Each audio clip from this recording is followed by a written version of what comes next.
Hello, my name is Wade Nomura, and this is Rotary Serving Our Community. One thing that Rotary takes a look at doing is trying to create peace within the world. And in order to do that, we have a lot of initiatives, a lot of changes taking effect. With us today, special guest, we have Mike Caruso from Oregon. Mike, welcome. Thank you, Wade. It's an honor to be here. And you were a past district governor. Actually, we shared the same year as governor, so that was an outstanding year, thanks to you. Thank you. Yeah, 2011-12. It was. I'm sure it was a year none of us will ever forget. That's right. Position. Very much so. So tell us a little bit about yourself. Well, I was born in Portland. My father Italian, my mother's Irish. I spent high school years and early college in the seminary studying for the Catholic priesthood. I finished up at the University of Portland with a degree in sociology, and then spent 3 years in the Peace Corps in Malaysia, working with primarily with Aboriginal tribes. There are 16 of them there, working in tuberculosis control. I finished up there, met my to-be wife, and we got married about a year after I came home from the Peace Corps. And then I went into the family business, Caruso Produce, wholesale fruits and vegetables, located in Portland and serving basically Greater Portland and Greater Oregon. Oh, okay. So that produce, is that actually growing, or was that marketing? It was marketing. We sourced, of course, in the summertime locally from the Willamette Valley, from eastern Washington, and then throughout the year from California, and also getting things like citrus, grapefruit from Texas and Florida, bananas from Central and South America, and in the off-season, apples and whatnot from Australia and New Zealand. Wow, so. Pretty unique life there. So tell us, how did you get into Rotary? Interesting that you would ask that. My daughter, who is a veterinarian, was a Rotarian, and she sponsored me. I was getting closer to retirement. This was about 2001, and she said, "Dad, would you like to go have lunch?" And I said, "Sure," still being naive enough to think there was such a thing as a free lunch. And so I went to her Rotary meeting, and I saw several people, met several one would consider to be pillars of the community, the chief administrator of the hospital, the president of the university, the school superintendent, doctors, lawyers, fire chief, police chief. Pretty much, I was pretty much sure I was in the wrong place. A week later, my daughter called me up again. "Would you like to go to lunch?" I said, "Sure." Found out it was the same place. I said, "Well, it's kind of like deja vu." So had another very, very pleasant lunch. And then when the third week came around, I figured something must be up. So it turned out that they were indeed on a membership drive. I looked up information I could on Rotary, found its history, and found out that it in fact had a focus on peace, which was very interesting to me, given my background. And so I decided to, give it a try, and kind of the rest is history. Wow. Now, oftentimes, people, especially like you, that get involved so deep into Rotary, do you have a Rotary moment, something like that, that stands out in your career? Well, I have a number of Rotary moments. Okay. One was when we first, our club was started in 1936. And in 2002, I'd only been in the club for about a year and a half. And one of the dentists in our club said he would like to do something with Rotary beyond just writing a check. He said he'd like to do something hands-on. So, to make a long story short, we developed a relationship with a Rotary Club in Antigua, Guatemala. They identified some villages of need, and we did our first dental clinic in 2004. 9 members of our club went. And going down there, it reminded me somewhat of my Peace Corps experience, but also to see the dedication and the competence of the people involved in the Rotary experience of this project were very empowering to me, and very important, and really, I think, kind of really got me focused and interested in pursuing Rotary at a deeper level. Great. Now, did your daughter go with you on any of those trips? Not the daughter that sponsored me. I do, however, have our second daughter. We have 5 children. Our second daughter is a nurse, and she came on that first trip to help with the sterilization of the dental equipment. And she consequently made about 3 or 4 visits with, we've gone there every year since 2004. She has since moved on. She is now a nurse anesthetist, and she works at a Providence Hospital in Spokane, and she has joined the Rotary Club there. Great. All right. Outstanding. Well, what I wanted to do is show one of the quick videos that Rotary International put together. It's called Rotary Peace Is. This one was shown around the world, I believe, and you actually were the one that told me about it. So let's take a quick break. We'll take a look at it. It's about a 5-minute clip.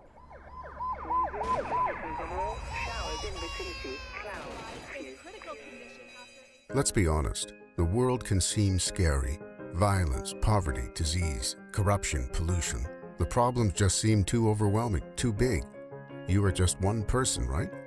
Not if you are a Rotarian. You are part of a club, part of a district, part of an international network of 1.2 million Rotarians in 35,000 clubs in 200 nations. This makes you part of the largest and most impactful service organization in the world. As Rotarians, you have roughly the same human power as the world's most powerful militaries, but you are woven into the fabric of the community. Rotary as a global organization connects you with a network of passionate community leaders focused on positive change through service and the 4-way test. Rotary's 6 areas of focus strengthen that network into a powerful force for peace. So, what if we started thinking about Rotary as more than a collection of service clubs and just started thinking of ourselves as a global peace-building force? What if together we wage peace? Just imagine Rotarians building a world beyond war. But first, some background. Did you know that we are living in the most peaceful period in human history? Wars are less common and kill less people. Violence against women and children is the lowest in history. Homicides have decreased dramatically in much of the world. Genocide and other civilian killings are less prevalent. The number of democracies is increasing every year. People are living longer, healthier lives. Girls are getting a better education. And human rights are recognized in much of the world as a cornerstone of basic governance. The world is not falling apart as the media might lead us to believe. In fact, measurable trends support the emergence of a global peace system that today rivals the global war system. Trends that led to the development of international institutions like the United Nations aimed at preventing war. Trends about the protection of civilians. Trends proving nonviolence is more effective than armed resistance. Trends toward the proliferation of peace education. Trends favoring the economics of peace over the economics of war. And trends leading to the flourishing of international law, treaties, and courts. So what if we changed our mindset as Rotarians to match the current realities, the current science? The good news is, Rotary already set us up for success with the 6 areas of focus. When you build economic opportunity for communities, Rotary builds peace. When you provide education where education is not available, Rotary builds peace. When you provide clean water and sanitary conditions, Rotary builds peace. When you improve on the health of women and children, Rotary builds peace.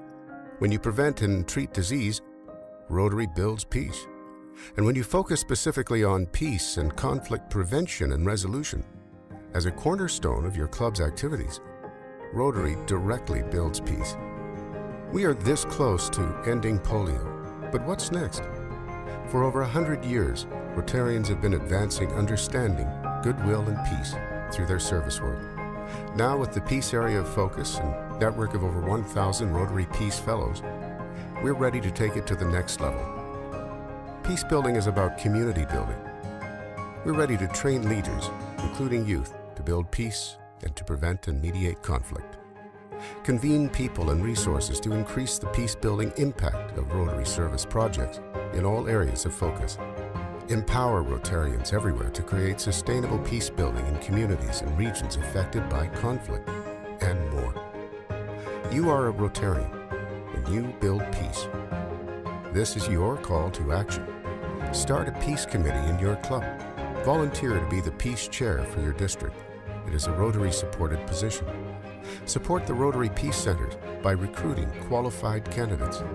You can lead your club to engage in at least one service project annually that promotes nonviolence or raises understanding of the root causes of violence. You can start by joining a Rotarian Action Group. Through the Rotarian Action Group for Peace Hub MAP, you can connect with other Rotarians and peace committees. Tap into the expertise of our Global Peace Fellow alumni community through the new Peace Hub MAP. So, the world isn't that scary after all, because peace is you, and you are Rotary. Go wage peace.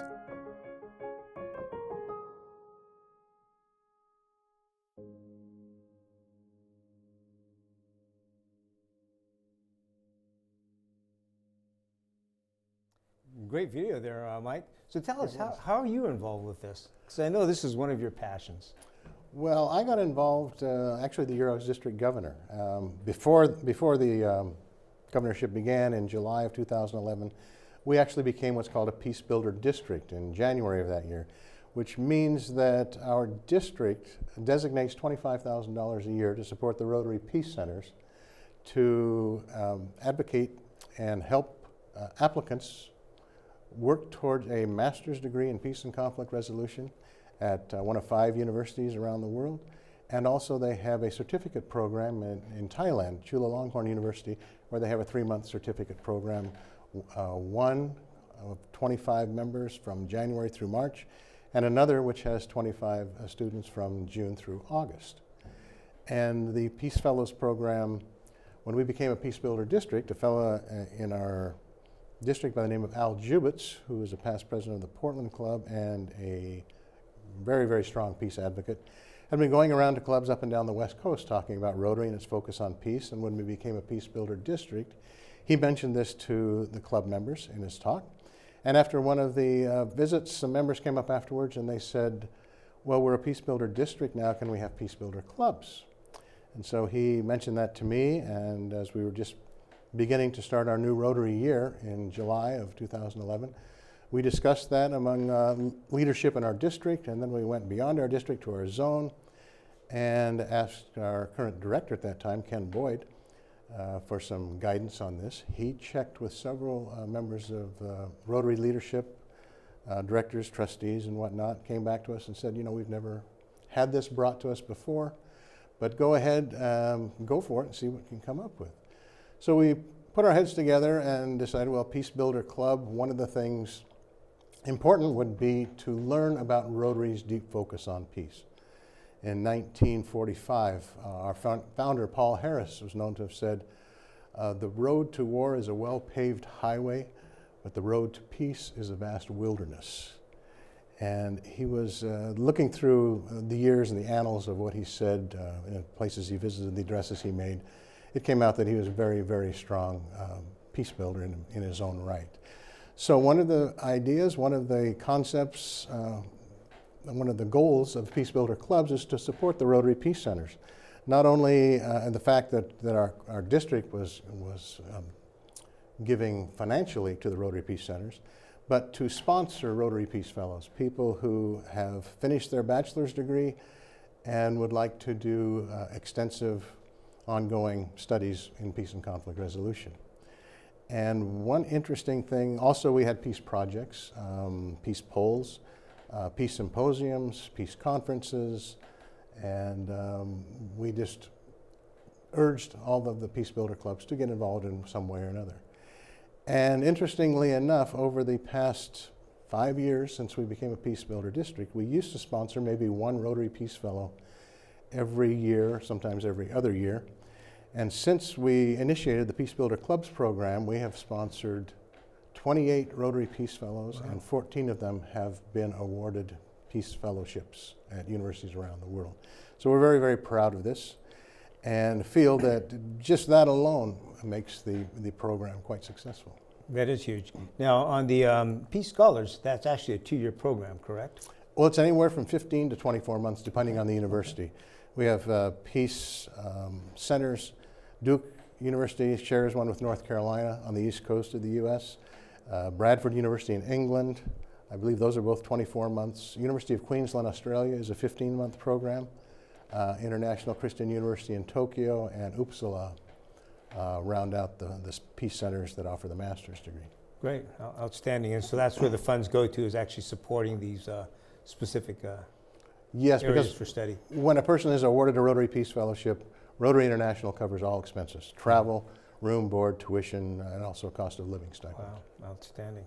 Great. So- So tell us, you brought some literature with you. I see you have sustainable peace Yeah, builders. Sustainable Rotary Peace Builders clubs, and this is the second edition. The first one said District 5100 Peace Builder clubs. We put sustainable because we want to make sure that Rotary International knows that we are supporting the Rotary Peace Centers. And we started the program in 2011. 9 clubs in our district signed on as Peace Builder clubs. It's been growing ever since. We have 73 clubs in our district. We currently have 22 Peace Builder clubs. And one of the more recent projects that we've had in our district was a peace pole project. There was a meeting in Portland with this Al Jubas from the downtown Portland Rotary Club and several Rotarians from around the area, and the mayor of Portland and the police chief in Portland. And the reason for the meeting was to discover if Rotary could help the city of Portland in any kind of humanitarian projects or whatnot. And a member from a suburb of Portland, Lake Oswego, said that 2 years previously his club had dedicated and planted 11 peace poles, 9 at each middle school in the community, 1 at a university in the community, and 1 at the library. And he just kind of threw that out there for people to mull on. The police chief then said, you know, I would love to have a peace pole at each of the 8 precincts in Portland, each Portland police precincts. Now, a little history on the peace poles. The idea started in 1955 by a fellow named Masahashi Goy. He was a survivor of the Hiroshima bombing. And he just came up with the idea, the peace prayer, which says, may peace prevail on earth. And his idea was to put this on a pole and have it in different languages, the native language and 3 additional languages, or depending on if you go 2 layers, it could be as many as 8 or 12. And to start the discussion, he said his idea was we've had enough of war and destruction, and we were pretty aware of man's inhumanity to man. We wanted to open up, or he wanted to open up a discussion of peace, conflict resolution, nonviolent means of solving problems. So this grew, although it happened in, the idea started in 1955. The first peace poles were planted in Japan in about 1976, and then they went international about the mid-1980s. There are now somewhere between 250 and 400,000 peace poles around the world.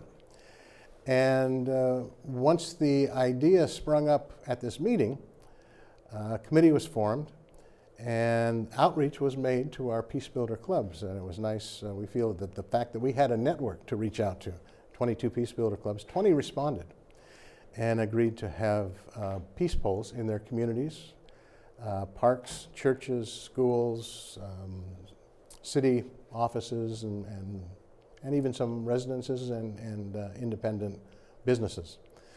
So in short, we ended up with 128 peace poles. They were mainly dedicated this past Saturday on Earth Day. And the Peace Prayer Society in upstate New York mentioned to us that this was the largest single peace pole project they have done to date. Wow. So you brought some pictures with you. Let's take a look at some of the pictures. Show examples of your peace pole. Okay. And the first picture, if you want to go over that one, maybe give us a little background on it. A great picture showing the peace pole itself. Okay. Well, our community in Newburgh, we were able to get 50 peace poles planted. And so we didn't want to conflict with Portland, about 26 miles away, with their celebrations. So we did it a week early. Actually, we started with planting the poles. We did 10 parks in our town of Newburgh. The 2 Rotary clubs collaborated on this effort. And on a Saturday morning, April 8th, we planted 10 park peace poles. And it was done by 17 Rotarians from the 2 clubs participated. And that's the first park. The picture there that you see is the first park. Great, all right. Then the next picture is, looks like in one of the elementary schools. Yeah, after we got the parks okay, we went to the school superintendent, who happens to be a Rotarian, and mentioned the Peace Pole idea. She thought the timing was perfect. They're working on anti-bullying campaigns in the schools. The idea of a Peace Pole could help start and continue the discussion of, what does this mean? Why are there many languages? The idea that all people have the same goal in mind.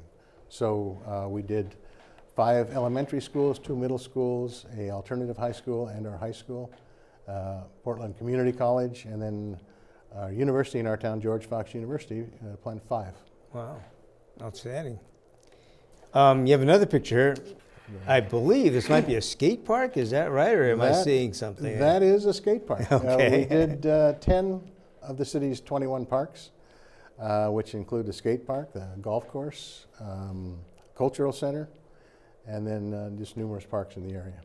Great. So what was the idea actually on this one, to do it at the skate park?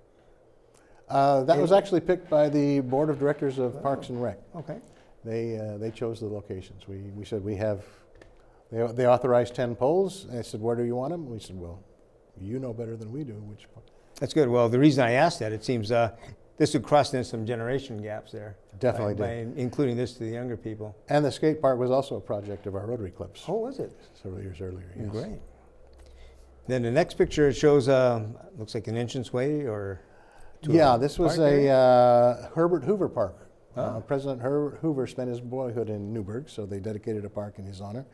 And that was where we actually began the ceremony of planting. So that's where we had the 17 Rotarians, and then we split up from there into 4 groups and did the other 9 poles in the space of just a few hours. Now, based on the origin of the Peace Pole, does it usually have Japanese as one of the languages, or is that changed around?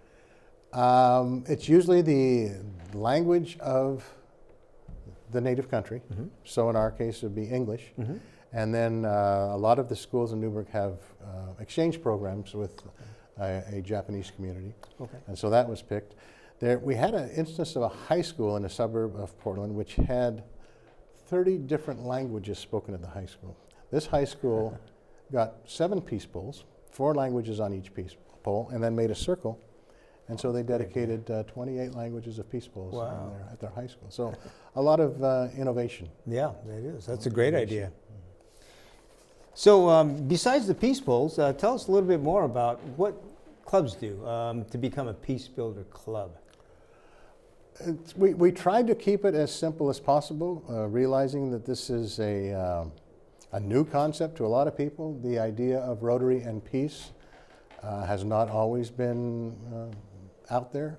2012, when the foundation rolled out the areas of focus, peace and conflict resolution was one. And as you saw in the video, everything pretty much points to peace. If you're working to alleviate anybody's life, to make the suffering less intense, you're working towards peace.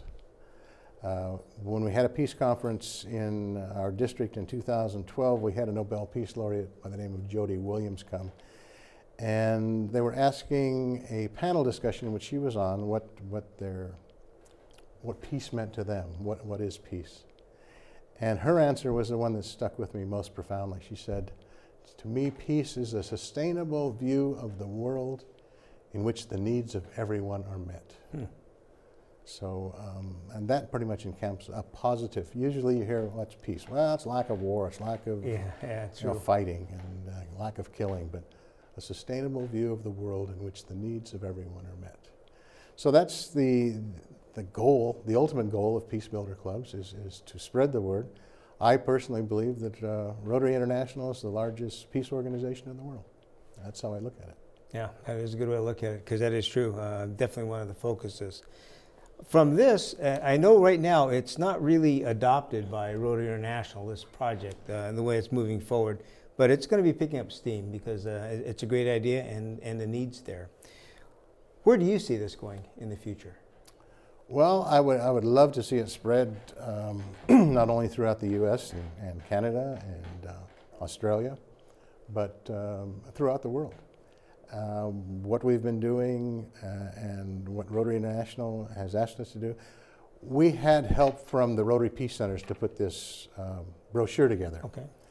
And when we went to, it was presented at the foundation booth at the Rotary International Convention in Lisbon, in Bangkok, in Sao Paulo, I believe also in Sydney, and hopefully we'll be doing it again in Atlanta this year.